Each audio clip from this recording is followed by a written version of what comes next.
Hi guys! For today's video, I'm gonna share to you the unboxing and first impression of Samsung Note 10 Plus. So here's the box of the Samsung Galaxy Note 10 Plus.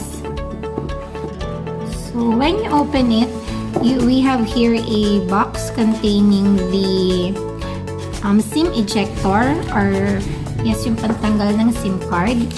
We also have the paperwork in here.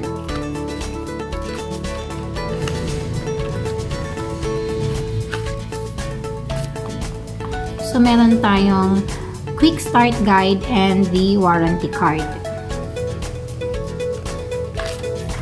We also have the free jelly case. Ayun, so meron na siyang. Next, we have the phone. Yung mga kasama ng phone ay itong charger na may nakalagay na super fast charging. Yun. And then, ito yung kanyang cord. So, it's USB type C.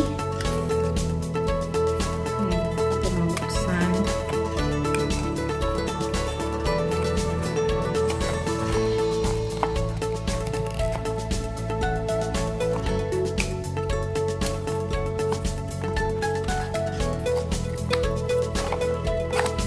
Itsura niya. Ayan. So, USB Type-C to USB Type-C din siya. So, wala na yung malaki. Ito din siya ilalagay. And then, after that, we have here the AKG earphones. And, it's in USB Type-C din. So, wala na yung audio jack ng ating cellphone. And then, ito naman ay yung sa headset. Ayan. So, nakikita nyo po. Ayan. So, pwede po natin siyang palitan kung alin yung gusto nating size. And then, that's it. So, here's the phone. So, tanggalin natin yung plastic. Ayan. And the Samsung Galaxy Note 10 Plus comes in different colors. Meron siyang 4 colors. We have the Aura Glow, the Aura Black, Aura White, and Aura Blue. So, ito yung Aura Glow. Okay, so for me, siya yung maganda, pinakamaganda, kasi ayan, makikita mo yung sarili mo. Hindi naman joke. Nagbabago-bago yung kanyang colors. Depende sa kung saan siya nakatapat. Diba? So let us now open this phone.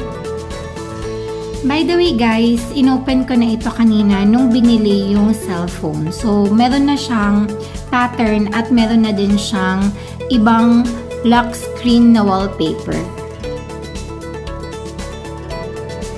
Pero for the sake of the video, ipapakita ko lang sa inyo kung ano ba yung itsura niya kapag inopen siya. So, ayan, the logo of the Samsung as usual. Ayan, so medyo matagal siyang mag-open. And, ayan. And may tunog pa siya with a sound. So, swipe to unlock, and then, may pattern na kasi. So, ayan. So, yun lang yung napansin ko. Palaging merong phone is restarting. So, medyo slight lang na medyo mabagal na pag-open dahil may mga... The Samsung Galaxy Note 10 Plus has a 6.8 inches. So, masyado siyang malaki compared sa Huawei P30. Quad HD plus Dynamic AMOLED Infinity O Display 3040 by 1440. Ayan. So, tingnan nga natin. As of now, yung display niya ay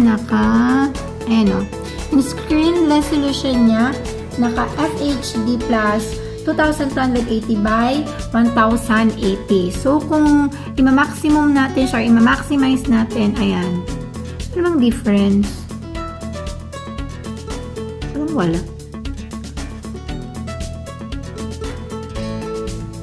Ayan, so parang talaga mas lalong luminaw. What else? Meron din siyang S Pen. Ayan. So, ito yung pinaka, of course, kasi note nga siya. Ayan. So, here's the S Pen. Para makuha mo yung S Pen, pindutin mo lang yung nandito sa dulo. Ayan. Okay. And then, gagamitin natin siya pang sulat or pang ano. Pwede din siyang pang click. Pero for now, try natin yung pang sulat. Say, for example, low. Ayan. And then, i-save natin. Ayan. So, naka-save na siya sa Samsung Note. So, ibalik muna natin tong S Pen since ito ay first impression pa lang naman po. Ayan. So, let's talk about the camera. It has 10MP selfie camera.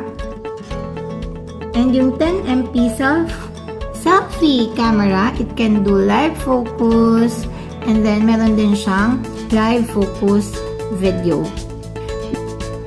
So, let's talk about the rear camera. The rear camera is a quad camera. Meron siyang 4 na camera. Yung first camera ay 16MP ultra-wide camera with f2.2 aperture. Sunod ay yung 12MP wide-angle camera na merong dual aperture na f1.5 mode and f2.4 mode. The third camera is a 12MP telephoto camera with f2.1 aperture, and then the fourth camera is a depth vision camera. It's a VGA camera. So guys, ito ay first impression lang, hindi ko pa i-discuss yung lahat po. So, yung aking masasabi lang dito sa Samsung Note 10 Plus, siya ay talagang maganda at malaki. It's really big. Okay? Dahil ito ay 6.8 inch yung kanyang dimension. Na po. So, ito yung aking kamay. Ayan. So, ayan o. Nasakto na sa aking kamay. At masyado siyang malaking hawakan. And then what else? Ayan. So, curve yung edge niya. Ang kagandahan niya lang guys, meron na siyang built-in screen protector. So, meron nang binigay si Samsung na built-in screen protector. Unlike noong mga naunang unit na binibenta nila. And meron na din siyang free jelly case. So, diba? Protected na siya. For the price, ilalagay ko na lang siya dito sa aking screen. So, that's it for now guys, and thank you so much for watching. Gusto nyo bang i-compare ko yung Samsung Note 10 Plus sa Huawei P30? Just comment down below. Bye!